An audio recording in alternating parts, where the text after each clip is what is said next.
everybody. Okay, we're back to the heritage of the ultimate law of life. Lecture series. This is Daisaku Ikeda's lecture on that Go show. We're going to continue tonight with chapter 2. Everybody's ready for me to start? I got a lot to read. I'm going to read as much as I can so we can get through this, okay? So starting on page 11. Okay, but actually there's something written on the left side again here where it says the heritage of the ultimate, that must be page 10, the heritage of the ultimate law of life, and then it says here, in this series of lectures, SGI President Daisaku Ikeda, by Daisaku Ikeda on the heritage of the ultimate law of life, Nichiren Daishonin states, Shakyamuni Buddha, who attained enlightenment countless kalpas ago, the Lotus Sutra leads all people to Buddhahood, and we ordinary human beings are in no way different or separate from one another. To chant Myoho Renge with this realization is to inherit the ultimate law of life and death. So, does anybody remember that from last week? Okay, here's the point. If there's what are we trying to learn from reading this lecture? That's what I don't want anybody to miss this point. Okay? What are we trying to learn? Life and death. Life and death. But what's the reality of life and death? That they're just two phases of the same thing, life, right? Right. And all life is actually possesses the 10 worlds, correct? Yes. Then in other words, you're a Buddha, right? Right. And what this is saying here, Shakyamuni Buddha, who attained Buddha enlightenment countless kalpas ago, who everybody respects as the Buddha. That's where the term comes from, right? If he's not the Buddha, who is? Okay? And he says then, that leads all people, and we ordinary human beings, the Lotus Sutra, that leads all people to Buddhahood, and we ordinary human beings are in no way different or separate from one another. Now the point is that every chapter starts with that. That quote from the Gosho. Okay, every chapter of this lecture starts with the same thing being said on that opposite page here. Okay, so I would say that probably that's the emphasis of the entire writing, right? Is for you to understand this point because he's saying it over and over and over again, and everything else he's writing is supplementing the truth that's represented in this small phrase here. You're already the Buddha exactly as you are. Okay, so starting on page 11, chapter 2, the true heritage. What would the true heritage mean? Well, what would be the true heritage?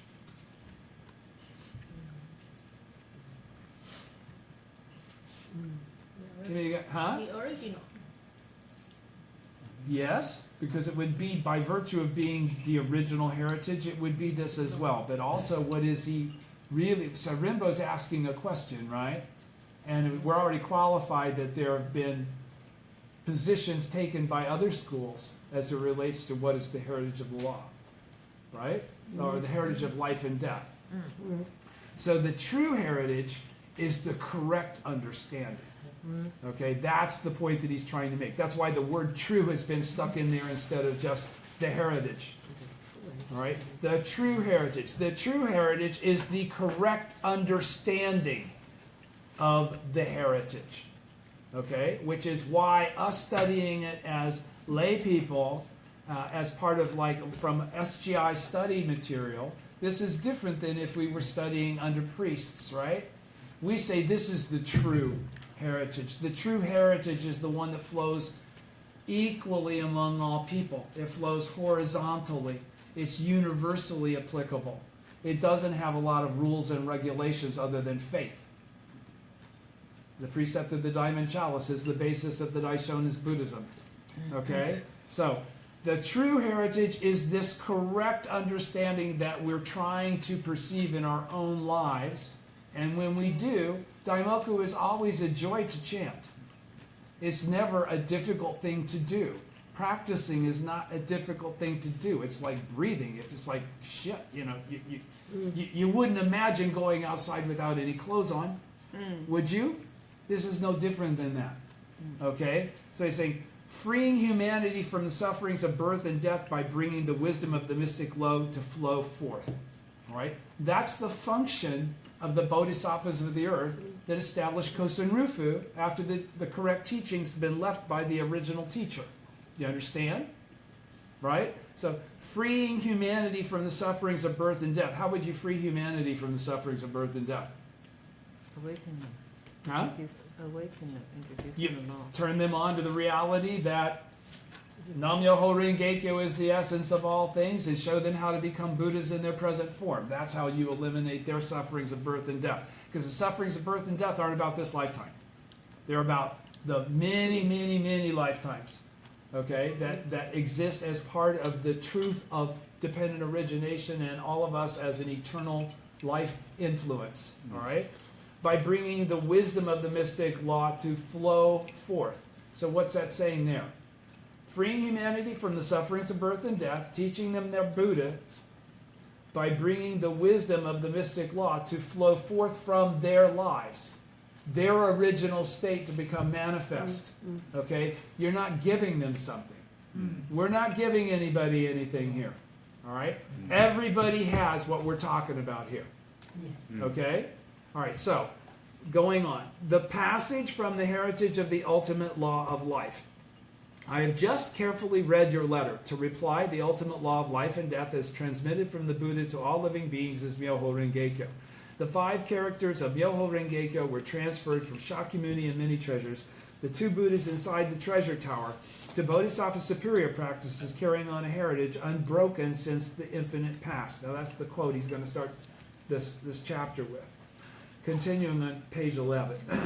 Nichiren Daishonin wrote the heritage of the ultimate law of life in response to a question from Sairenbo, a learned priest formerly of the Tendai school who had become a follower of Nichiren while Nichiren was on Sato Island. It would seem Sairenbo had written asking him about the heritage of the ultimate law of life and death, a term used in the esoteric doctrine of the Tendai school at the time. I have just carefully read your letter, Nichiren writes, indicating that he has closely examined Sairenbo's concerns. Perhaps Sairenbo had written to him in great detail about the teachings he had learned thus far, expressing his thoughts, questions, and problem areas. Nichiren acknowledges that he has read Sairenbo's letter carefully and that he understands his query. We get a clear sense of the mentor's compassionate spirit to respond to the disciples' concerns, to make sure that it's perfectly clear. Okay? Myoho Renge-kyo at the top of page 12 is the ultimate law of life and death. This has already been stated unequivocally in the first chapter. In response to Sairenbo's question, Nichiren Daishonin first clarifies the most essential point, that the ultimate law of life and death, which is the heritage transmitted by the Buddha, is Myoho Renge-kyo. This is a declaration that the supreme teaching enabling people to fundamentally overcome the sufferings of birth and death is none other than Myoho Renge-kyo, the mystic law. All right? As the basis for this claim, Nichiren makes 2 principal points in this writing. First, he shows the legitimacy of the heritage of the Lotus Sutra, which is seen in the Buddha's Shakyamuni and many treasures, entrusting Myoho Renge-kyo to Bodhisattva superior practices, the leader of the Bodhisattvas of the earth. In this installment, I will discuss the significance of this point. So what we're going to read now is the legitimacy of the heritage of the Lotus Sutra, which is seen in the Buddha's Shakyamuni and many treasures, entrusting Myoho Renge-kyo to Bodhisattva superior practices, the leader of the Bodhisattvas of the earth. So this is the point that we're going to discuss now, that transmission. Second, Nichiren considers why Myoho Renge-kyo is the supreme teaching for surmounting the sufferings of birth and death. In the course of that discussion, he indicates that the birth and death of all living beings, the arising and extinction of all phenomena, constitute life and death as functions of Myoho Renge-kyo. In other words, all birth and death, all occurring phenomena, represent transitions or instances of emergence and extinction, which are part of the rhythm of the great law of the universe itself. They don't actually go into extinction. They have not actually just appeared, whenever it is that they appear or go away. We need to reappraise the meaning of birth and death in the context of human beings from this all-encompassing perspective of existence. Now, what is that all-encompassing perspective of existence? That you have eternal life, that life and death are both equal phases, they're both exactly the same thing, they're just phases of that life, and that life will exist forever in the future as it has existed in the present. all right, and in the past. He says, we need to reappraise the meaning of birth and death in the context of human beings from this all-encompassing perspective of existence. I will take this up for discussion in the next and subsequent installments, so not in this one. The legitimacy of the heritage of the Lotus Sutra. Next, Nichiren writes, the 5 characters of Myoho Rengekyo were transferred from Shakyamuni and many treasures, the 2 Buddhas inside the treasure tower, to Bodhisattva's superior practices. Here, he clarifies in terms of the legitimacy of the heritage that Myoho Rengekyo is the ultimate law that can free people from the sufferings of birth and death, and that it is the heritage to be passed on. In other words, he indicates that the supreme legitimacy of Myoho Rengekyo rests on the fact that it is the teaching or law that was transferred from Shakyamuni and many treasures seated side by side in the treasure tower to Bodhisattva's superior practices during the Lotus Sutra ceremony in the air. Now, why is that important?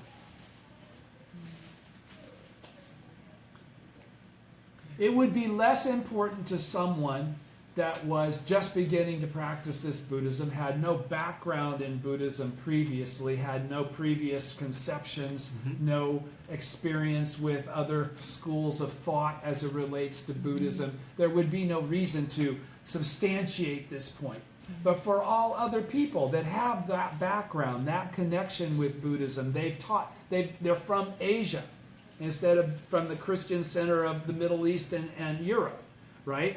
They understand about different teachings as it relates to the Buddha Shakyamuni. And so for the purpose of qualifying that this is the legitimate heritage, when we talk about the correct, the true heritage, that's what Nichiren is trying to qualify. Here are the credentials for my explanation to you. This is how I qualify to you that this is the true heritage, Sairenbo, not what you're being taught by other people, what you might, not even maybe what you might think yourself. What I'm about to tell you is going to reveal the answer to your question.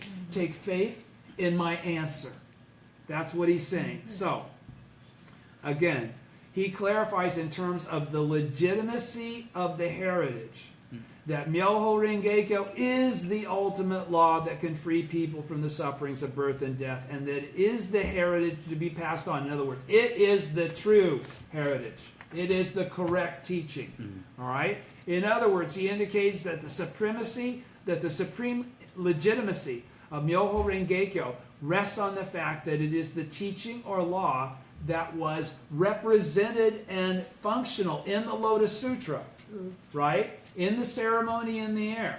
This law is discussed. It's not qualified what it is, but it is absolutely discussed, and the whole Lotus Sutra is about the propagation of this law or teaching or understanding that awakens, that takes you from the sleeping state to the awakened state, all right?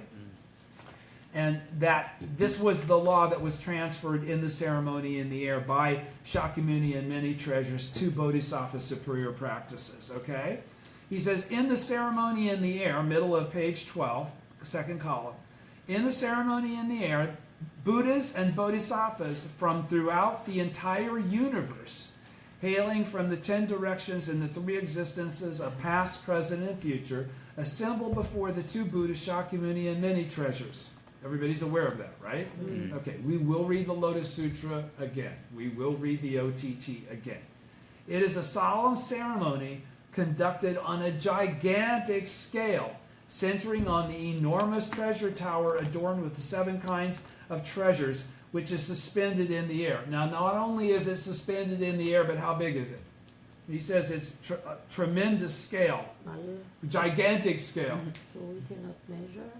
No, it's not really that so much. It's to qualify that what is talked about based on the dimensions that are expressed specifically, it would be metaphysically, only be metaphysically possible for this to occur in reality. It's the treasure tower is described as being like 1/3 the size of the entire earth, or more. Yeah, read the Lotus Sutra and you'll see that as it's described, the treasure tower is so immense, it almost, I mean, it's beyond, it's obviously some sort of a metaphor. Okay? All right? Now you could, if 2,000 years ago, you might have been thinking that it wasn't. but at this point in time, it would seem reasonable to understand this from that perspective. That doesn't disqualify how it's described in the Lotus Sutra. Do you understand? Because if you have that perspective of the treasure tower and the Gohonzon and the magnificence of all things, then only something on that scale could actually represent that kind of a reality. You understand? Right? The treasure tower is before Bodhisattva's superior practices made his advent in the 5th 500-year period and inscribed it as the Gohonzon of the latter day of the law. Understand that, right?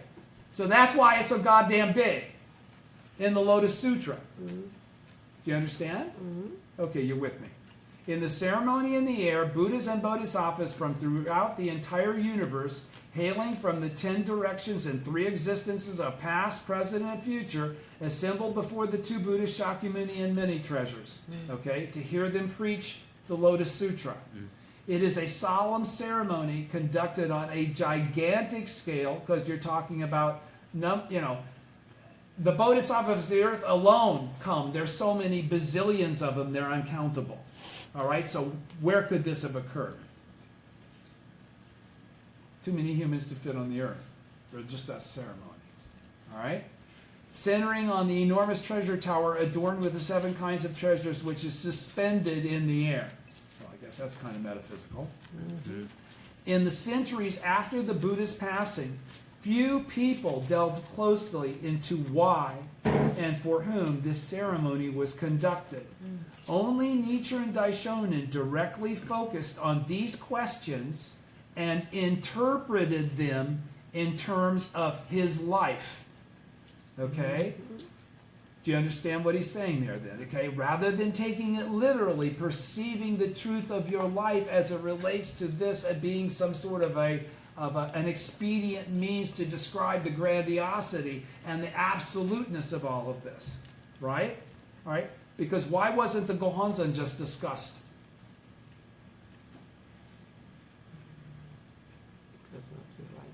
Yes, it was not the right time. It wasn't the latter day of the law. The original teacher was not making his advent.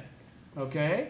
What was the purpose of the ceremony in the air? It was to actualize the Buddha's great wish for universal enlightenment, the enlightenment of all living beings. To realize this goal, it was vital to enable people in the evil age after the Buddha's passing to attain Buddhahood. The ceremony in the air was thus an event in which this mission of universal enlightenment was entrusted to the Bodhisattvas of the earth. Since attaining Buddhahood at the essential level means overcoming the sufferings of birth and death, the true heritage, that is the ultimate law of life and death, is found in the ceremony in the air where this entrustment takes place. To recap, what did he just say there though? That was a very deep thing that he just did there. Let me say it again. What is the purpose of the ceremony in the air? Now think while I'm reading this. It was to actualize the Buddha's great wish of universal enlightenment. It opened the door to the teaching of the latter day of the law of Nam-myoho Renge-kyo.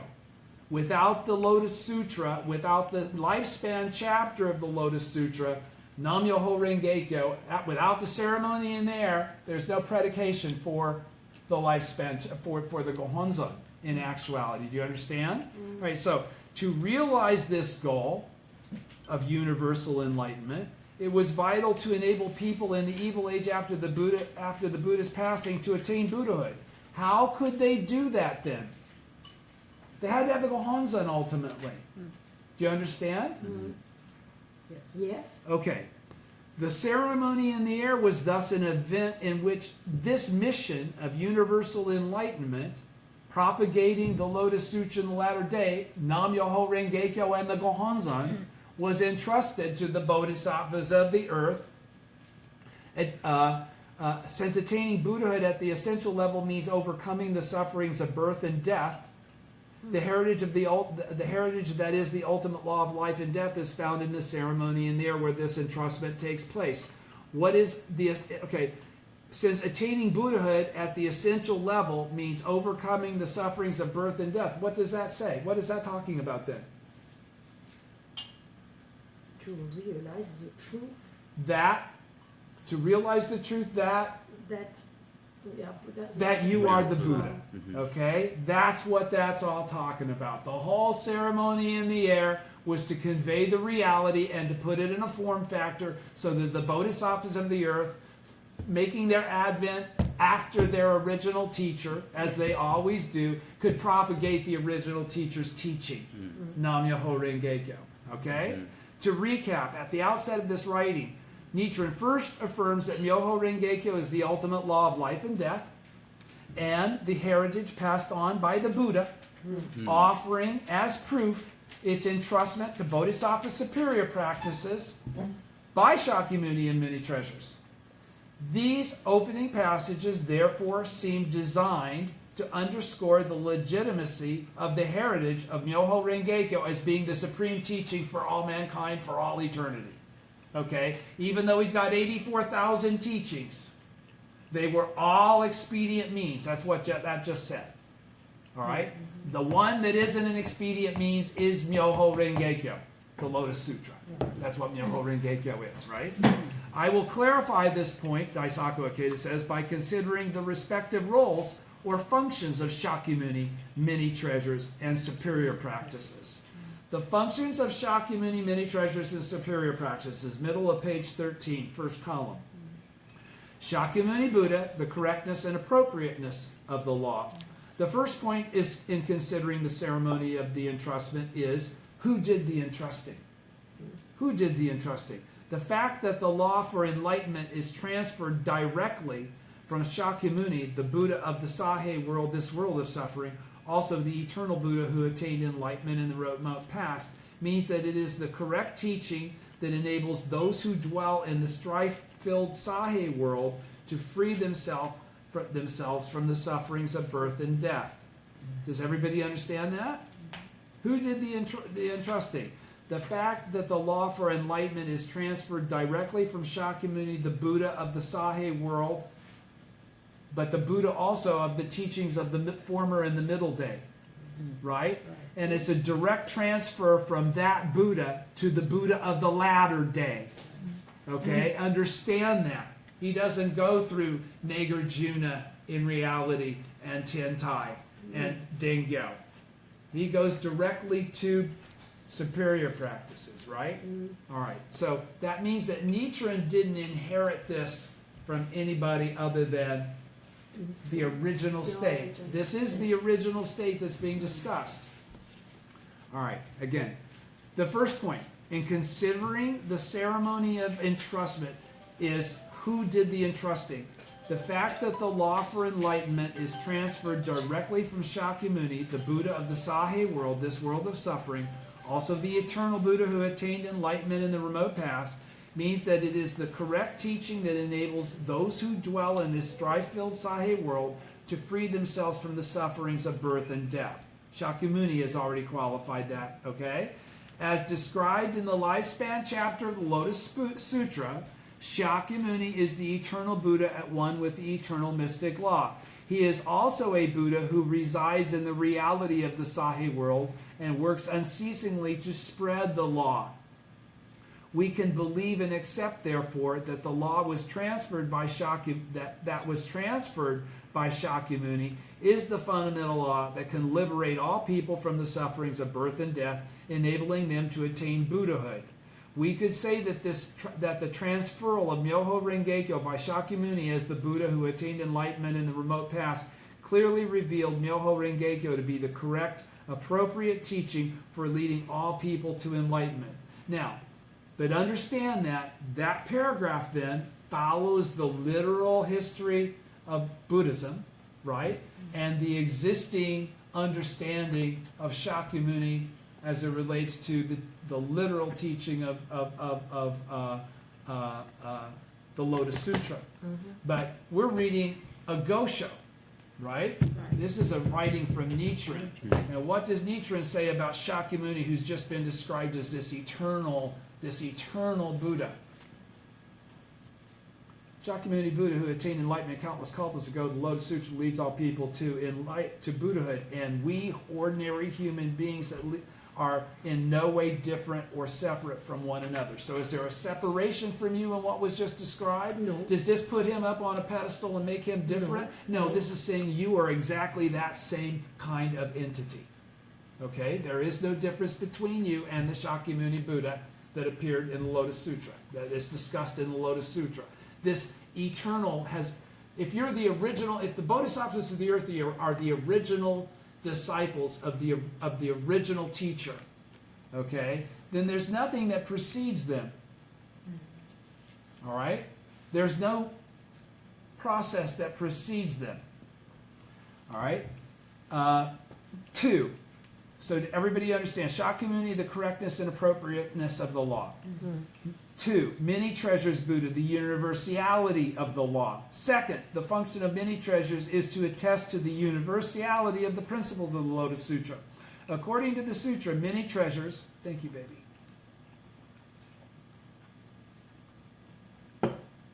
Many treasures is a Buddha of eons past, who even after entering nirvana appears without fail wherever the Lotus Sutra is expounded in order to attest to its veracity. The ceremony of entrustment takes place with many treasures Buddha seated beside Shakyamuni Buddha. The presence of many treasures, in a sense, demonstrates the universal truth of Myoho Renge-kyo, the heritage that Shakyamuni Buddha has entrusted to Bodhisattva superior practices. Do you understand the difference between the two? One is Shakyamuni saying, this is the truth. The next is the universality of this is the truth for all Buddhas. That's what, that's what many treasures is there to qualify. This isn't just something Shakyamuni's telling you. This is what all the Buddhas know. Right? All right, so 3 then. So we've got qualifying the appropriateness, qualifying the universality. 3, Bodhisattva superior practices. An active practitioner who possesses, manifests, and propagates the law. All right? Because once again, when we go into the OTT, how does he describe the breakdown of the 4 bodhisattvas, superior practices, pure practices, boundless practices, and whatever other practices? Says they all represent us. Different aspects of us at different points in time, right? Sometimes we're this, sometimes we're that, as human beings. Okay? So, Bodhisattva superior practices, an active practitioner. So is there any separation between you, if you're practicing correctly, if you possess, manifest, and propagate the law, are you not an active practitioner, as is superior practices? So, okay, so is superior practices superior to you in essence? No. No, you're exactly the same. Yeah. All right? The third component is the existence of those who will actually propagate Myoho Renge-kyo after Shakyamuni's passing. Well, Shakyamuni's gone. Many treasures is gone, right? Why was it that the law had to be entrusted to Bodhisattva superior practices? He's already done the ceremony in the air, right? For all of his disciples from all these countless past existences, they've all appeared, all the people that he's helped attain Buddhahood, all the people that have helped him attain Buddhahood, everybody's there, right? Why was that responsibility not given to the bodhisattvas of the theoretical teaching or the bodhisattvas from the other worlds gathered at the ceremony in the air? Because of the proper time. This is an important point regarding who is qualified to propagate the mystic law after the Buddha's passing. Because in the latter day of the law, it is Myoho Renge-kyo, it's Nam-myoho Renge-kyo. The bodhisattvas of the theoretical teaching and the bodhisattvas from the other worlds were resplendent in appearance and bearing, justly inspiring awe and reverence in living beings, just from their countenance, who they were, the magnificence of their form. They were not, however, followers who had received instruction from the Buddha in the remote past, meaning that they were not in possession of the law originally expounded at that time. They were bodhisattvas who still subscribed to the view that one could first attain enlightenment only after eons, countless eons of arduous Buddhist practice. that one could only achieve Buddhahood by eliminating the earthly desires of the 9 worlds. These bodhisattvas were passed over for the entrustment of the law because they did not embody the principle of the mutual possession of the 10 worlds. Do you understand? The voice hearers were voice hearers. The cause awakened ones were cause awakened ones. The bodhisattvas were bodhisattvas. The Buddhas were Buddhas. Do you understand? They didn't have that universality that was just described previously. Simply put, these bodhisattvas may have been endowed with various outstanding physical and spiritual characteristics and enjoyed widespread veneration, but they could not function as leaders capable of awakening people to their Buddha nature, the people's Buddha nature, and leading them, the people, to enlightenment. Why? Because they were already separate from those kinds of people based on how their countenance, based on all this stuff. All right? They weren't ordinary. They weren't like everybody else. Okay? In this respect, there is a huge difference between the fundamental view of attaining Buddhahood held by the bodhisattvas of the earth and that held by the bodhisattvas of the theoretical teaching or the bodhisattvas from the other worlds. Do you understand why he's qualifying all this? Why? Well, because again, he's now laying down what is the predication of this Buddhism versus other Buddhist schools' perspective. All right? And so in other schools, bodhisattvas are viewed as something other than the people themselves, everybody. All right? Buddhas are something else other than everybody, right? So the point is that he's laying down the reality and the basis for there to be a foundation and a validation of this teaching in reflection of the previous teachings that existed prior to it. Okay, and also the understandings that existed prior to the understanding unveiled and expressed for the first time by Nichiren. Okay, do you understand? Okay, so the law. Where am I? Right, the fundamental law. Right, the fundamental law for attaining Buddhahood is originally inherent in life itself. Therefore, its existence can only be communicated to others through personal interaction and efforts to awaken them to their inner Buddha nature. All right? If you were in front of a resplendent dude that looked like so much different and perfect compared to you, would you really be able to perceive that I'm just like you? No. Okay? That's what the Daishonin's whole point in his advent was. Okay? In addition, the teaching of the Lotus Sutra relates that superior practices is a bodhisattva who has been thoroughly trained as a disciple of Shakyamuni from the remote past and consequently is in possession of the law originally expounded at that time. Only when Myoho Rengekyo is spread by the bodhisattvas of the earth, with the struggle of bodhisattva superior practices leading the way, does it become the ultimate teaching that can liberate all people from the sufferings of birth and death. Why?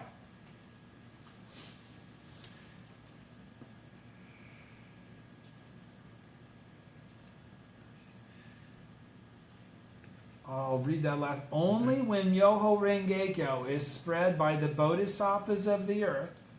Okay, so when could that only happen? When? Huh?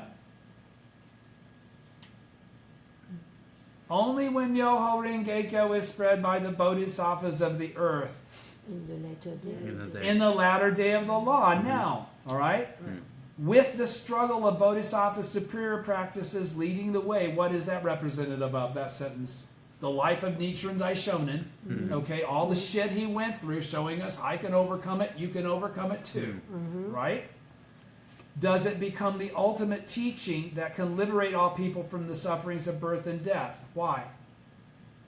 What about us and the way we do it is different than the way they were doing it? How it's discussed in the Lotus Sutra.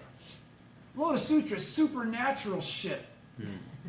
right? The bodhisattvas of the earth are, Common. they've discarded auspicious appearances, okay?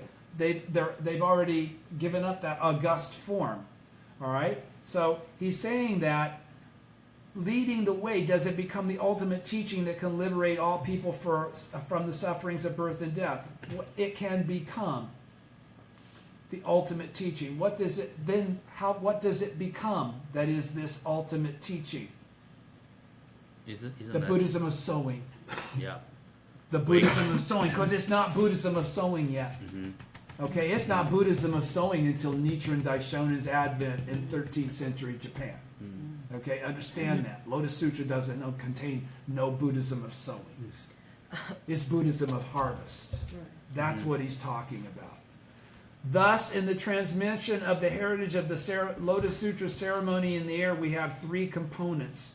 And again, so subsequently, without Nam-myoho Renge-kyo, you can't liberate all people from the sufferings of birth and death. And Nam-myoho Renge-kyo doesn't exist in the Lotus Sutra. You understand? It's only made clear through the advent of the original teacher, Nichiren.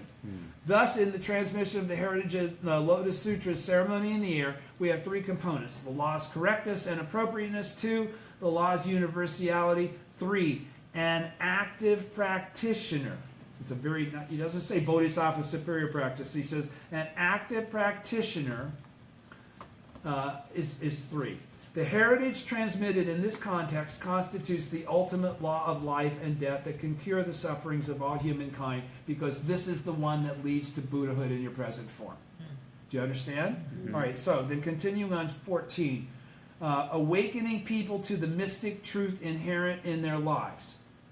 Next, Nichiren Daishonin says that the 5 characters of Myoho Renge-kyo entrusted to Bodhisattva's superior practices by Shakyamuni and many treasures constitute a heritage unbroken since the infinite past.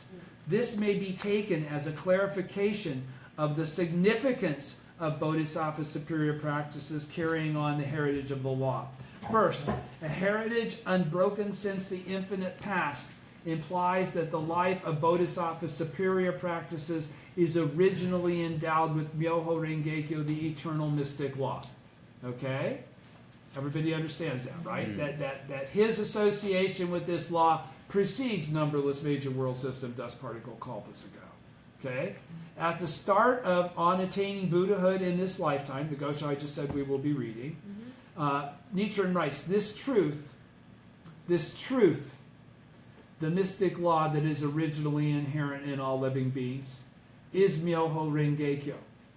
All living beings are fundamentally entities of Myoho Renge-kyo. They're fundamentally Buddhas, which is the originally inherent truth, that they're all inherently Buddhas. Their original state is Buddhahood. But owing to innate darkness or ignorance, owing to karma that obscures that, delusion, ordinary people of the latter day of the law are deluded and unaware of the truth of their lives. Because of this ignorance, they cannot overcome the sufferings of birth and death.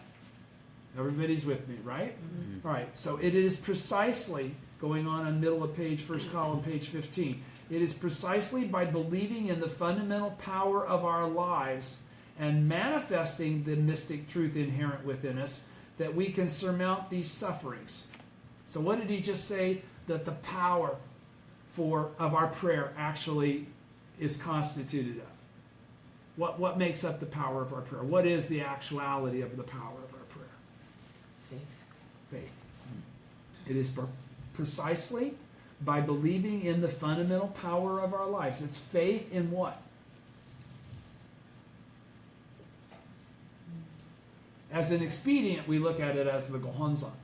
As we go through the 6 stages of practice, ultimately we realize that fundamental aspect that we are the Buddha. Okay, initially we won't be able to believe that this power is really coming from our life. But through the process of awakening our Buddha nature, we will ultimately come to the realization, aha, we read the teaching over and over. You keep saying it's me. Hey, maybe I should just listen to what you're saying. All right? So he's saying it is precisely by believing in the fundamental power of our lives, so you got to believe it, and manifesting the mystic truth inherent within us. So how do you manifest it though? You got to believe in it, but then what else do you have to do? Action, right. You've got to chant Daimoku. You can't just understand this. You can't just believe it. Because if you believe it but you don't chant, you don't believe shit. That's a fact. If you don't have the ability to sit down in front of the Gohanzen and not have it be like some, Right. here I go again, you know, you need to get to the bottom of that point because you're in conflict with what he's saying here. If you want to be able to function in life as the Buddha and receive the kind of benefits that Buddhas do, yeah, you're going to have to overcome the difficulties that Buddhas have to overcome. But the benefits are also, they're 10 times more than the obstacles. They're 10 times, 100 times, 1,000 times, 1,000,000 times more than the obstacles. It's totally worth doing. But you're also going to have to get your head around what it takes to do it. And it's not just understanding it. And it's not just, I'm a believer. Not without action. In the absence of action, you're a phony. Okay? Well, no, you're a common mortal, pardon me. You're a common mortal. You haven't quite hit the 10th world yet. It is precisely by believing in the fundamental power of our lives and manifesting the mystic truth inherent within us that we can surmount these sufferings. And it is the noble mission of the Bodhisattvas of the earth, who don't have to be here doing this, but choose to be, with Bodhisattva superior practices at the lead, to teach, reveal, and unlock the mystic law, the law inherent in life and the fundamental source of all power for those thus deluded, by living the life of chanting Daimoku joyously. Okay? By being able to do the things necessary to express and actually live in the 10th world, in the 9 worlds, to be the Buddha in your present form. All right? The emerging from the earth chapter of the Lotus Sutra says that before the Bodhisattvas of the earth made their appearance as the earth split, open, that they dwelled in the world of empty space beneath the Sahe world. Just what is the empty space beneath the Sahe world? Were we like in some hollowed out cave somewhere, or, you know? The great teacher Tentai of China describes it as being in the utmost depth of the essential nature of phenomena and the ultimate of profound Buddhist principles. That's from the unanimous declaration of the Buddhas of the three existences regarding the classification of the teachings in which are to be abandoned and which have held. We've read it. Very simply, it means that the Bodhisattvas of the earth dwelled in a state at one with Myoho Renge-kyo, the mystic law, or the mystic truth inherent in all life, and emerged from that place into the actual world. So their coup is what? Buddhahood.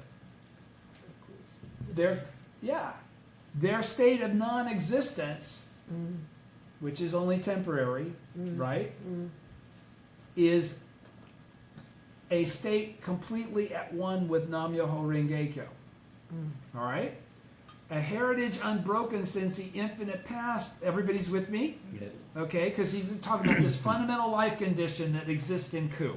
When you die, what life condition? Do you go to heaven? Are you walking around? Are you taking action? No, you're in a fundamental state that you exist in. You dwell in this state while you're kind of like waiting for causes and conditions to be correct for you to manifest again.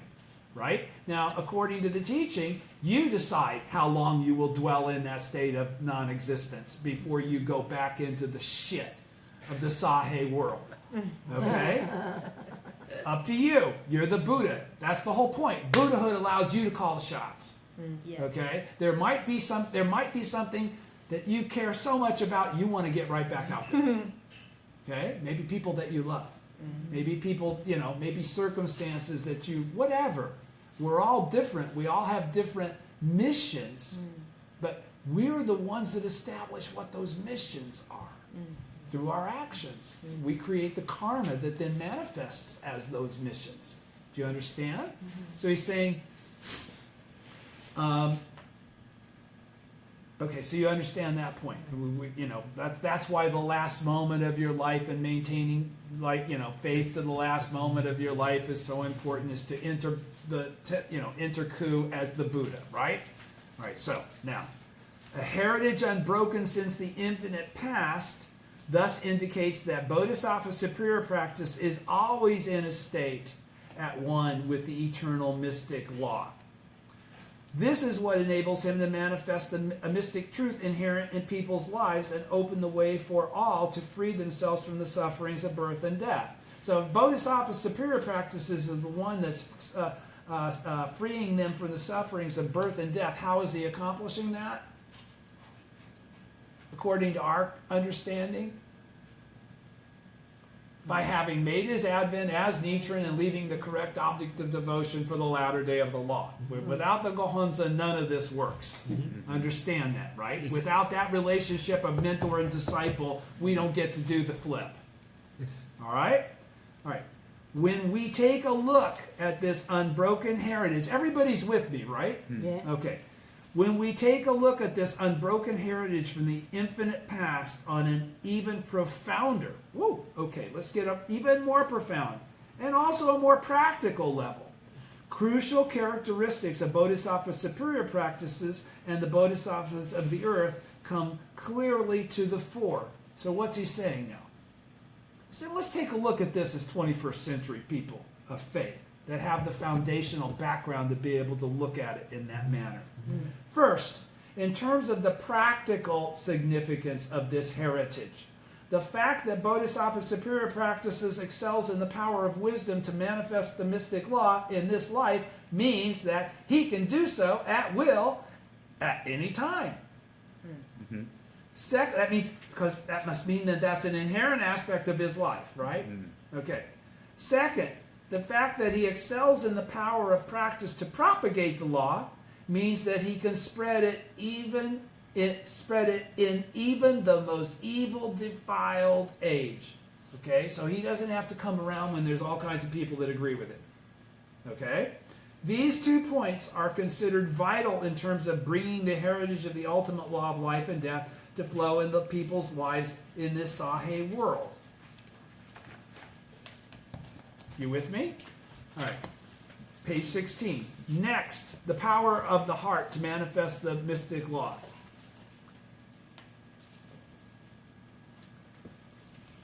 Next, let us confirm the fact that Bodhisattva superior practices excels in the power to manifest Myoho Renge-kyo.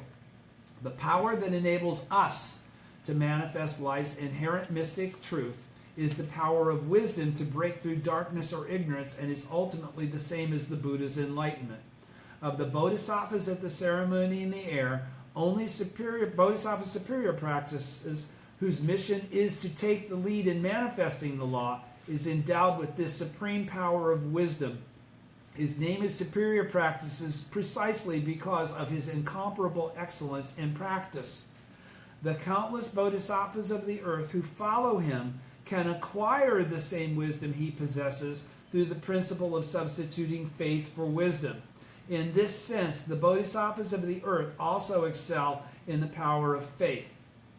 Now, does everybody understand that? What is substituting faith for wisdom? What's that concept based on?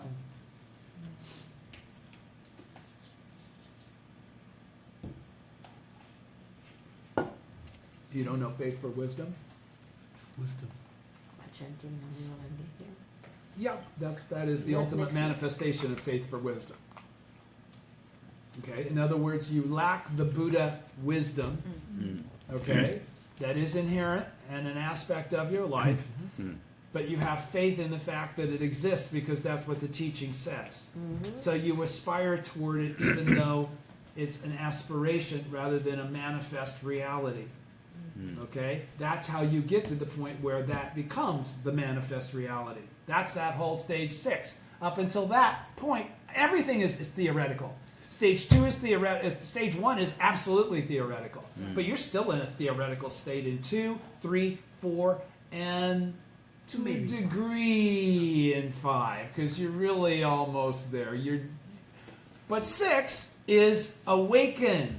That's the awakened. This 2 wasn't awakened, 3 wasn't awakened. It was substituting faith for the wisdom that is 6.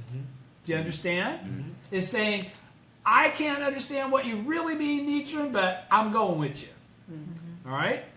Substituting faith for wisdom. This is what, our seeking spirit is based on, right? In this sense, the bodhisattvas of the earth also excel in the power of faith. When we reconsider the bodhisattvas of the earth from the standpoint of the power of wisdom and the power of faith from the standpoint of the power of the heart, their true nature becomes clearer. Now, what's he saying there?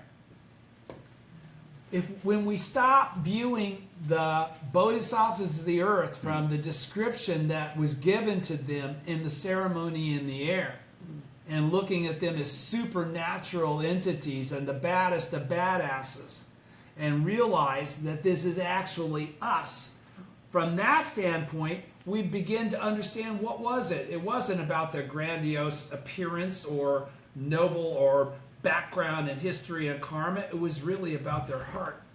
Because why were they coming back? Why did they emerge from the earth? To help others. To help others, strictly and only. Okay? They're going to manifest in the latter day of the law, right? In the evil age of the latter day, right? So they're like total compassion. All right? So when we reconsider the bodhisattvas of the earth from the standpoint of the power of wisdom, they knew what they were getting to, and the power of faith, they knew what they had to do and what it was going to be like. From the standpoint of the power of the heart, their true nature becomes clearer. You understand?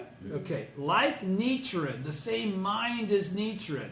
Their objective and priorities are the same as their original teacher. The teaching of the Lotus Sutra indicates that the bodhisattvas of the earth have been disciples of Shakyamuni since the remote past of his original enlightenment, and that they have been rigorously trained since that time, having learned, awakened to, and devoted themselves to spreading the law to which the Buddha had become enlightened. In a discussion of these characteristics of the bodhisattvas of the earth in the object of devotion for observing the mind, Nichiren Daishonin cites such great Buddhist teachers of China as Tiantai, Miolo, and Tao Xin as follows. The Buddha said of the bodhisattvas of the earth, "These are my disciples destined to propagate my law." That's from Tiantai in Words and Phrases of the Lotus Sutra. The children propagate the law of the Father, and this benefits the world. From Miolo, Annotations on the Words and Phrases of the Lotus Sutra. The law embodied therein, in the Lotus Sutra, is the law that was realized countless kalpas in the past, and therefore it was entrusted to persons who had been the Buddha's disciples from countless kalpas in the past. Tao Xin, supplement to the Words and Phrases of the Lotus Sutra. Based on this, Nichiren states that the bodhisattvas of the provisional and theoretical teachings, were not in possession of the supreme law, so they could not possibly appear and propagate it in the latter day. Again, based on this, Nichiren states that the bodhisattvas of the provisional and theoretical teachings that were already in the in the Lotus Sutra, okay, at the gathering Lotus Sutra before the treasure tower and the emergence from the earth of the bodhisattvas of the earth, right? So they could not possibly appear and propagate it in the latter day. Of course, in this context, being in possession of the supreme law does not simply mean inherently possessing the mystic truth in one's life. Of course, in this context, being in possession of the supreme law does not simply mean inherently possessing the mystic truth in one's life. Rather, we can interpret it to mean excelling in the power of the heart to break through darkness or ignorance and to manifest the mystic truth. This is the vital requirement for revealing the mystic truth in one's life and teaching others, no matter how evil the age, and it is only in the efforts of such individuals that the heritage of the ultimate law of life and death flows. Whoa. Okay, I need to go back over that one. Based on this, Nichiren states that The bodhisattvas of the provisional and theoretical teachings were not in possession of the supreme law, so they could not possibly appear to propagate it in the latter day. So he's saying that none of those dudes could have been bodhisattvas of the earth. They were not. The people that appear now are bodhisattvas of the earth, as depicted in the 16th chapter of the Lotus Sutra. In this context, being in possession of the supreme law does not mean inherently possessing, simply mean inherently possessing the mystic truth in one's life. So what's he talking about there? He goes into rather we can interpret it to mean. What's he saying? That it is not. For sure that it isn't this. Always know that it isn't understanding this. It has nothing to do with understanding this. Understanding this is a very shallow marker. Okay? That's nowhere near the summit of what this teaching actually teaches. So it's always about rather. We can interpret it to mean excelling in the power of the heart. What we qualified the heart of the Lotus Sutra, the heart of the bodhisattvas of the earth. We just talked about that, right? The power to break through darkness or ignorance and to manifest the mystic truth. So, what's it say? He's saying the power to go from being a common mortal and showing with your very life how to become a Buddha in your present form as a common mortal. That's what that just said. Rather, we can interpret it to mean excelling in the power of the heart, the bodhisattva of the earth, to break through darkness or ignorance, to break through the obstacles that we encounter, to manifest the mystic truth. That's to express your Buddha nature. This is a vital requirement for revealing the mystic truth in one's life and teaching others, no matter how evil the age, because you are the actual manifestation of the truth of the teaching. It's not theoretical. It's not a great idea. It's not something you find out about after you die. It's not something that's validated any other time but in this moment. It's the only teaching that is validated by this moment. All right? And it is only in the efforts of such individuals that the heritage of the ultimate law of life and death flows. And it is only in the efforts of such individuals is who does this? The bodhisattvas of the earth are the only ones that do that. So he's qualifying again that only in the bodhisattvas of the earth is it possible for the heritage to flow, because the bodhisattvas of the earth are the only ones taking the action that create that heritage in their lives. Because it's created by your actions. It's not something given to you. Hence, in another of his writings, in a discussion of what sets the bodhisattvas of the earth apart from the other exemplary bodhisattvas of the theoretical teaching and the other worlds, such as Wonderful Sound, Manjushri, and Medicine King, Nichiren cites the fact that the bodhisattvas of the earth are the ones who had thoroughly forged their resolve. Okay, so what's forged mean? I know. In Chinese. Okay, you know it in Chinese, okay? That's like getting it hot, making it cold. Getting it hot, making it cold. That's living in the Sahe world. That's going through the shit of everyday life, right? And being victorious over and over and over again. That's how you forge your faith.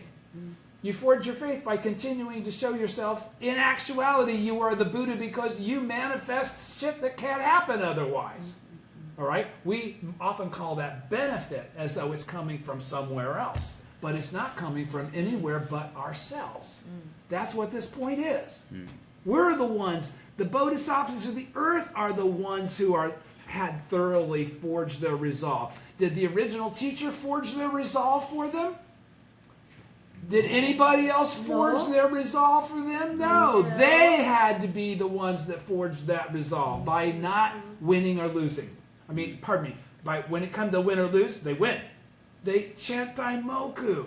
They embrace the object of devotion.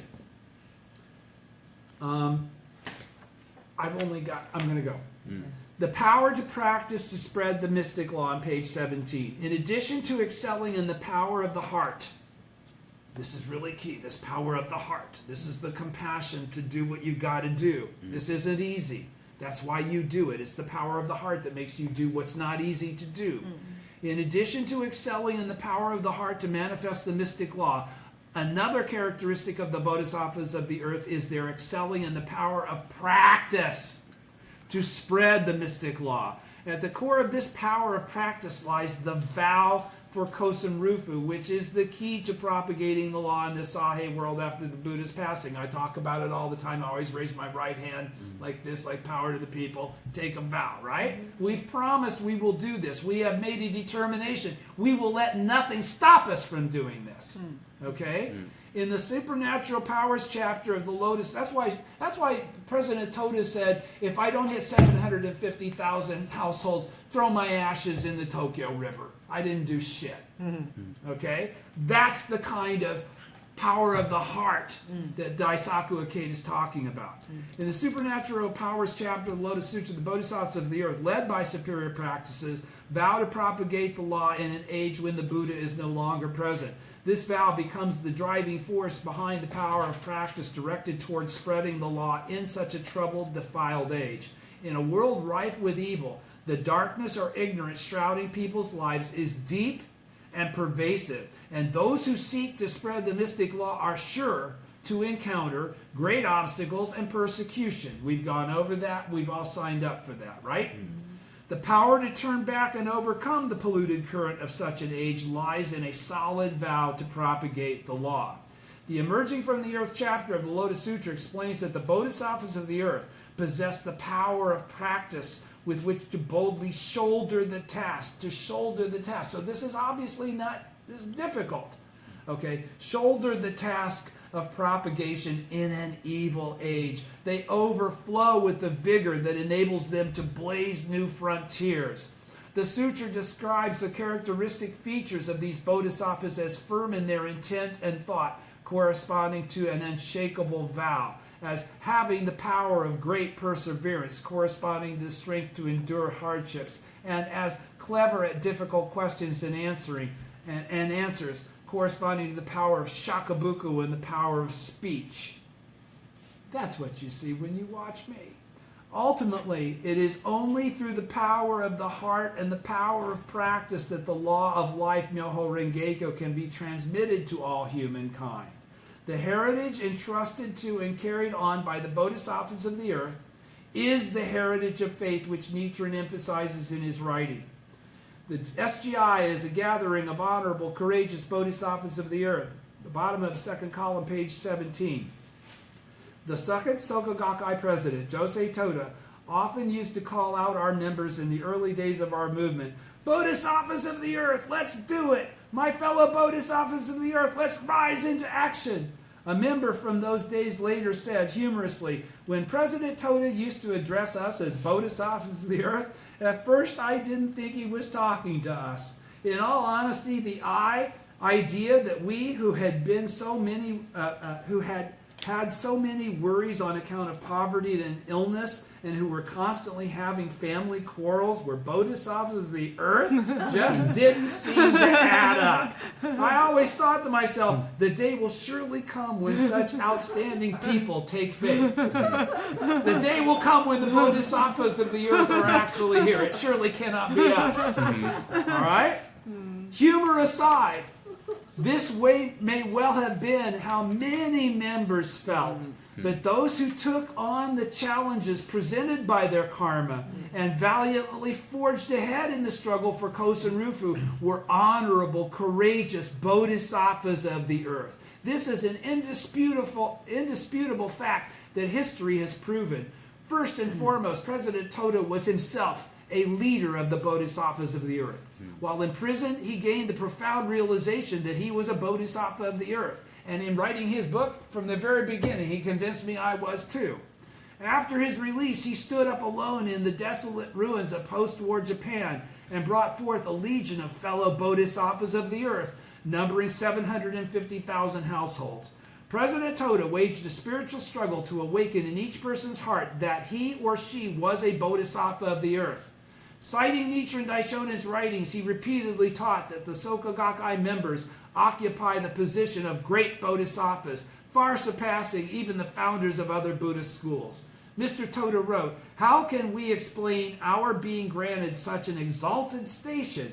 It is because in the past we were present at the assembly together with Bodhisattva superior practices as Bodhisattvas of the earth. And because now, as children of the original Buddha, Nichiren Daishonin, we are exerting ourselves in the practice of Shakabuku in the latter day of the law. We who have such a lofty station must ensure that we never fall into the same state of life as those who have no belief, erroneous belief, or inferior belief. At the same time, we must base ourselves on a state of compassion and never look down on such individuals that have erroneous belief, no belief, or inferior belief. That's cool shit. President Toda urged us to manifest the power of the heart, that is, to awaken as bodhisattvas of the earth and bring forth the spirit of compassion to help all people achieve happiness. All those who stood up in response to his impassioned cry fought as emissaries of the Buddha in the reality of the defiled age of the latter day when slander and abuse abound. And every one of them dramatically transformed his or her life. In other words, when we awaken to our missions as bodhisattvas of the earth to help others revitalize their lives on the most fundamental level, we can savor unsurpassed joy. We feel a sense of deep fulfillment that our lives are expanding and growing. Whenever we threw ourselves into our struggles as disciples of President Toda, the power of practice, the inherent power of bodhisattvas of the earth, and the power to battle evil would surge forth within us with incredible force, enabling us to break the chains of destiny for ourselves and help others do the same. We changed from people who sought help. Pardon me. Give me a second. We changed from people who sought help into people who helped others. Countless dramas of people changing their lives through faith rippled throughout the land, leading to vast new numbers of bodhisattvas of the earth appearing. And all of them went on to achieve strong, secure lives as they overcame the sufferings of birth and death and devoted themselves to constructing eternal happiness. And the emergence of bodhisattvas of the earth has now spread throughout the world. When we can unequivocally of the Soka, when we can say what we can unequivocally say of the Soka Gakkai's brilliant history in light of the Buddhist history as a whole, first, that Kosaru for the widespread propagation of the law means calling forth the bodhisattvas of the earth in great numbers throughout the world, in the latter day and throughout their struggle, leading countless people to enlightenment. And second, that this is the ultimate purpose of the transmission of the heritage of the ceremony in the air. The whole purpose of the heritage of the law is for all people to attain Buddhahood. That is the reason for the ceremony in the air and for the entrustment of the 5 characters of Myoho Renge-kyo from Shakyamuni to Bodhisattva superior practices. In the latter day, it was the original Buddha, Nichiren Daishonin, who in terms of his behavior performed the role of Bodhisattva superior practices in opening the flow of the heritage of the law to all people. In other words, as we see in the ceremony of the air, being entrusted with the heritage proves the legitimacy of the person who exerts practical efforts to lead people to enlightenment through the power of the mystic law. At the same time, the legitimate heritage is carried on in the process of the supreme law that Shakyamuni entrusted to Bodhisattva superior practices, being propagated in the latter day, when superior practices and his fellow bodhisattvas of the earth appear and embark on a struggle to spread Myoho Renge-kyo, first among the people of Japan and then to all humankind. Nichiren writes, Bodhisattva superior practices receive the water of the wisdom of the mystic law from the thus come one Shakyamuni and causes it to flow into the wasteland of the people's lives in the evil world of the latter age. This is the function of wisdom. The key for carrying on the heritage of the law is faith. Only through faith can we draw forth the power of the heart and the power of practice of bodhisattvas of the earth. Only when we have faith does the heritage come into being. Without faith, there is no heritage. The Soka Gakkai is a gathering of bodhisattvas of the earth that was founded by Tanesaburo Makaguchi and Josei Toda, mentor and disciple, in accordance with the Buddha's decree. Its history is one of spreading the mystic law throughout the world based on the heritage of faith. Because of the great struggles of the Soka Gakkai's first 3 presidents, bodhisattvas of the earth have now appeared all over the globe. This global transmission of the heritage of faith means that the heritage of the ultimate law of life and death has now spread throughout the world I firmly believe that this is the true purpose of the heritage being transferred from Shakyamuni Buddha to Bodhisattva superior practices in the ceremony in the air. And it's the purpose of why we are all here together. Thank you. Next week we'll start. Next week I will start. I'm already late. I'll go ahead and do the key points before I go into the next chapter. So we'll revisit this one by doing kind of a recap and then go into page 22, chapter 3 at that time next week. Okay? Okay. Thank you. Thank you.